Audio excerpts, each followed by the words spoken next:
संख्या पद्धति। तो आज हम लोग जानेंगे क्लास 9th के पहला चैप्टर जिसका नाम है संख्या पद्धति। ठीक है, संख्या पद्धति इसके बारे में हम लोग जानेंगे। ठीक है, तो शुरू करते हैं चैप्टर संख्या पद्धति पहला चैप्टर। इसमें पहले मैं आप लोगों को डिफिनीशन करवा देता हूँ। क्या करवाता हूँ? डिफिनीशन। आप लोग उसे कॉपी में लिख लीजिए। उसके बाद मैं आप लोगों को इसका प्रश्नावली जितना तक भी होगा आप लोगों को मैं हर एक क्वेश्चन का आंसर आप लोगों को बताऊंगा। ठीक है, तो यहाँ पे चलते हैं, शुरू करते हैं पहला डिफिनीशन। ठीक है,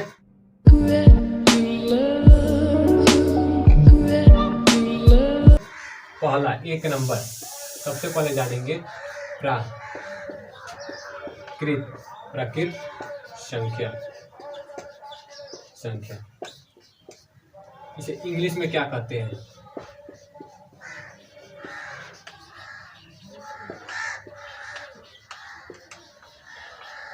इसे इंग्लिश में क्या कहते हैं? Natural number. प्राकृत संख्या को इंग्लिश में क्या कहते हैं? Natural number.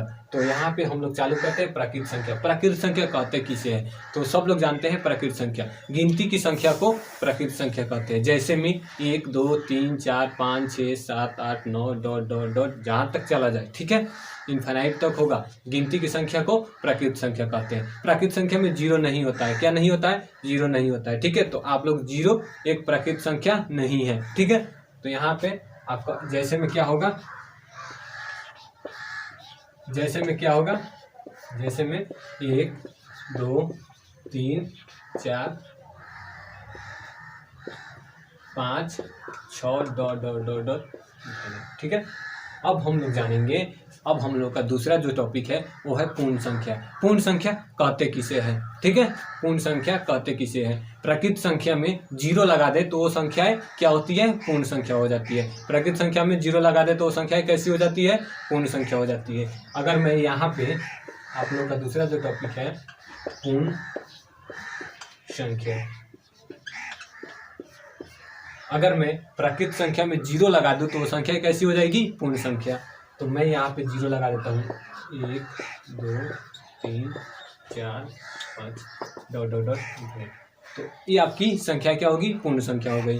प्राकृत संख्या में मैं लगा दिया आपको जीरो, तो ये संख्या कैसी हो गई? पूर्ण संख्या। अब चलेंगे अगला जो टॉपिक है 3 नंबर, वो है पूर्णांक संख्या। तो बच्चों पूर्णांक संख्या किसे कहते हैं? ऋण संख्या। ठीक है, ऋण संख्या, जीरो और प्राकृत संख्या के संग्रह को हम लोग पूर्णांक संख्या कहते हैं। क्या कहते हैं? पूर्णांक संख्या। जो ऋण संख्याएं हैं, जीरो है और प्राकृत संख्या के संग्रह को पूर्णांक संख्या कहते हैं। ठीक है, तो यहाँ पे आपका 3 नंबर का टॉपिक क्या होगा? पूर्णांक संख्या। पूर्णांक संख्या। ठीक है, मैं क्या बोला? ऋण संख्या। ऋण संख्या, जीरो, ठीक है, और प्राकृत संख्या। प्राकृत संख्या, इन तीनों के संग्रह को क्या कहते हैं? इन तीनों के संग्रह को हम लोग पूर्णांक संख्या कहते हैं। क्या कहते हैं? पूर्णांक संख्या। जैसे में मैंने इधर -2 लिया, -1 लिया, -1 हो गया। अब यहाँ पे मैं 0 ले रहा हूँ, अब इधर 1 ले रहा हूँ, अब 2। ये क्या हुआ? ये आपका पूर्णांक संख्या होगा। क्या होगा? पूर्णांक संख्या। तो आप लोग थोड़ा दिमाग लगाइए और यूज कीजिए। अब बताइए, मैं इसमें आपको कुछ समझ में नहीं आ रहा होगा, मैं आप लोगों को समझा रहा हूँ। टोटली इधर ध्यान दीजिए आप लोग कि कैसे आप लोगों को क्या समझ में नहीं आ रहा होगा। देखो, ऋण संख्या उतना ही इधर लेंगे जितना हम लोग प्राकृत संख्या लेंगे।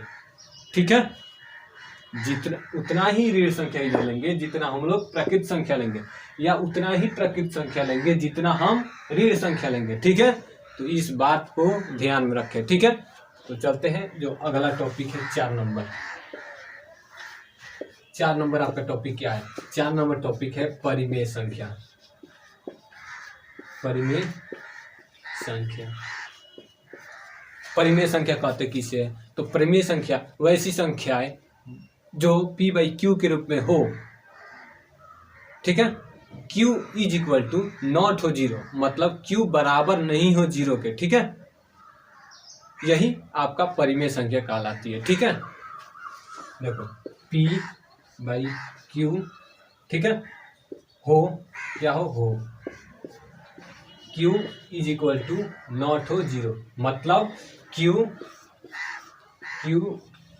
बराबर नहीं हो 0 के, ठीक है। Q बराबर नहीं हो 0 के, ठीक है। यही आपकी संख्या क्या कहलाती है, परिमेय संख्या कहलाती है। जैसे में क्या होगा आपका 2/3, 3/2, 3/3 या 3/2 या 2/5 या 4 या 6, यही आपकी क्या है, परिमेय संख्या, ठीक है।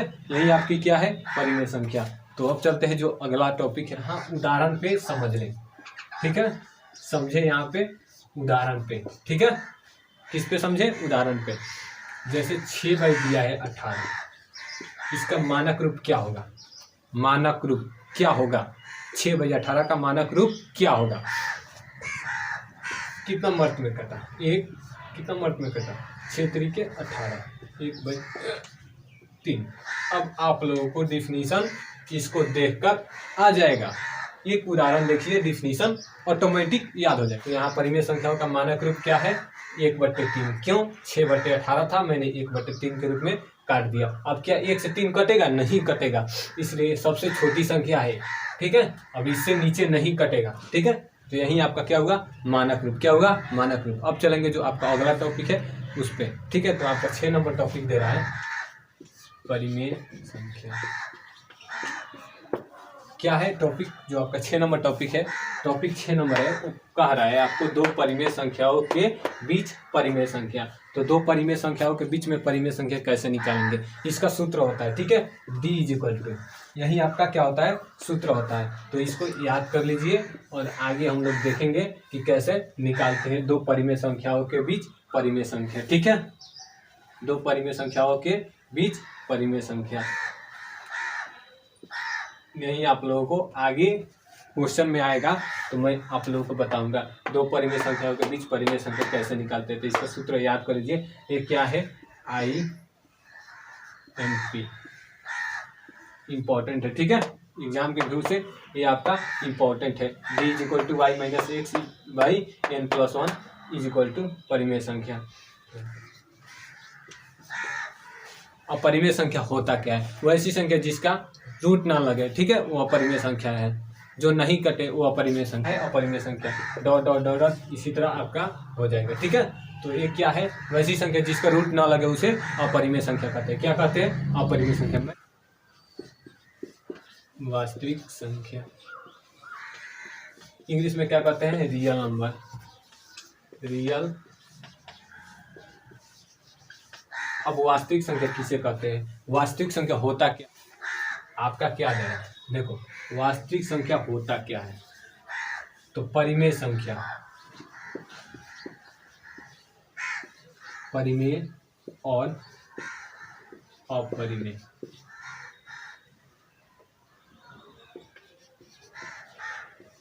संख्याओं का परिमेय और अपरिमेय संख्याओं का संग्रह क्या कहलाता है, वास्तविक संख्या। क्या कहलाता है, वास्तविक संख्या, रियल नंबर कहलाता है। परिमेय और अपरिमेय संख्याओं का संग्रह क्या कहलाता है, वास्तविक संख्या। क्या कहलाता है, वास्तविक संख्या। अब चलते हैं जो आपका अगला टॉपिक है 9 नंबर, समीकरण, ठीक है। आपको कुछ महत्वपूर्ण सर्व समीकरण दिया है जिसे याद कर लेना, ठीक है। तो आपका ये नंबर जो आपका सर्व समीकरण है, √a(b) इज इक्वल टू क्या होता है, ठीक है, तो √a इंटू √b। आपका बी नंबर जो है वो दिया है √a(b) इज इक्वल टू क्या होता है, तो √a/√b, ठीक है। आपका सी नंबर है, सी नंबर में आपको दिया है √a plus √b into √a minus √b is equal to what, is equal to होता है a माइनस b। आपका सी नंबर है, आपका डी नंबर है, जो डी नंबर दिया है, डी नंबर दिया है a plus b a plus root b into a minus root b equal to बात, तो ए स्क्वायर माइनस बी। ठीक है, अब आपका जो ई नंबर दिया है इसे निकाल देता हूँ।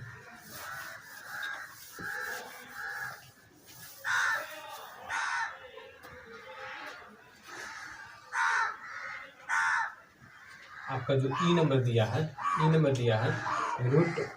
Root a plus root b into root c plus root d is equal to बात, तो इसका होता है root a c plus root a d plus root b c plus root b d.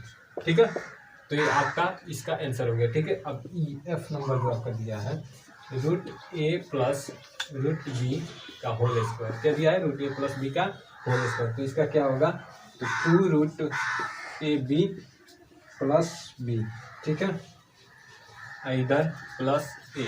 ठीक है, यही आपका क्या होगा, कुछ सर्व समीकरण आपको दिया गया है जिसे आप लोगों को याद रखना है, इसे आप लोगों को याद रखना है, तो आप लोग इसे उतार लीजिए कॉपी पे।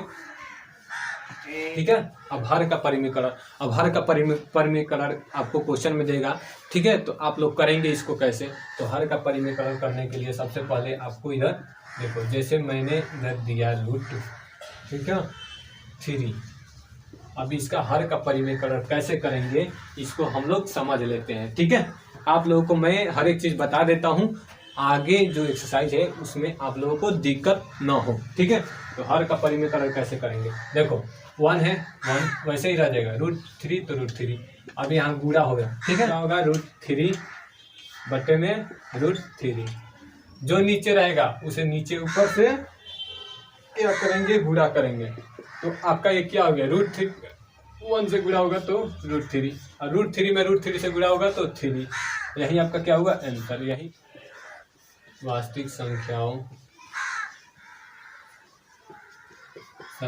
का घात करड़ी नियम। ठीक है, आप लोगों को कुछ नियम दिया गया है, वास्तविक संख्याओं का घात करड़ी नियम, जिसे आप लोगों को याद रखना है। क्या करना है, याद रखना है। तो आपका ए नंबर नियम जो क्या है, ए नंबर नियम दिया है आपका घात एवं करड़ी नियम, ए के पावर, ठीक है एम इंटू ए के पावर एन हो तो इज इक्वल टू क्या होगा, तो ए के पावर एम प्लस एन। ठीक है, आप लोगों को इसको याद रखना है, ए के पावर एम डॉट ए के पावर एन हो इज इक्वल टू क्या लिखेंगे, तो ए के पावर एम प्लस एन लिख सकते हैं। क्या लिख सकते हैं, एम प्लस एन लिख सकते हैं। ठीक है, अब बी नंबर जो आपका दे रहा है, बी नंबर क्या दे रहा है, देखो ए के पावर एम इंटू में एन हो, मतलब इस तरह आपको क्वेश्चन है, तो इसको कैसे लिखेंगे, तो ए के पावर एम इंटू एन। ठीक है, एन इसको ऐसे लिख सकते हैं। ठीक है, आपका जो सी नंबर है, सी नंबर दिया है आपका, देखो ए के पावर एम भागा ए के power N is equal to what. ठीक है, तो ए के पावर एम माइनस एन। ठीक है, ये आपका जो सी नंबर है आपका सी नंबर हो गया। अब डी नंबर देखते हैं, डी नंबर क्या होता है, डी नंबर क्या होता है, डी नंबर आपका दिया है,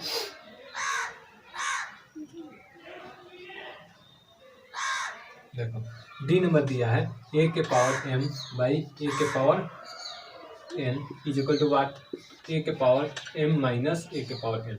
देखो दोनों डी और सी दोनों एक ही है। ठीक है, ये दोनों क्या है, एक ही है। देखो ए के पावर एम भागा ए के पावर एन, आपका क्वेश्चन में क्या दिया है, ए के पावर एम भागा ए के पावर एन। इधर डी में क्वेश्चन में क्या दिया है, ए के पावर एम भागा ए के पावर एन, भाग मतलब बाटा। ठीक है, भाग का मतलब क्या होता है, बाटा। अब इज इक्वल टू क्या दिया है, ए के पावर एम माइनस ए के पावर एन, ए के पावर एम माइनस एन। आपको क्वेश्चन ऐसे भी दे सकता है, ऐसे भी दे सकता है, दोनों का सेम आंसर होगा। ठीक है, दोनों का क्या आंसर होगा, सेम आंसर होगा, तो सेम आंसर होगा। ठीक है, अब चलते हैं आगे, जो आपका अगला है, देखो दिया है डी, ई नंबर आपका दिया है,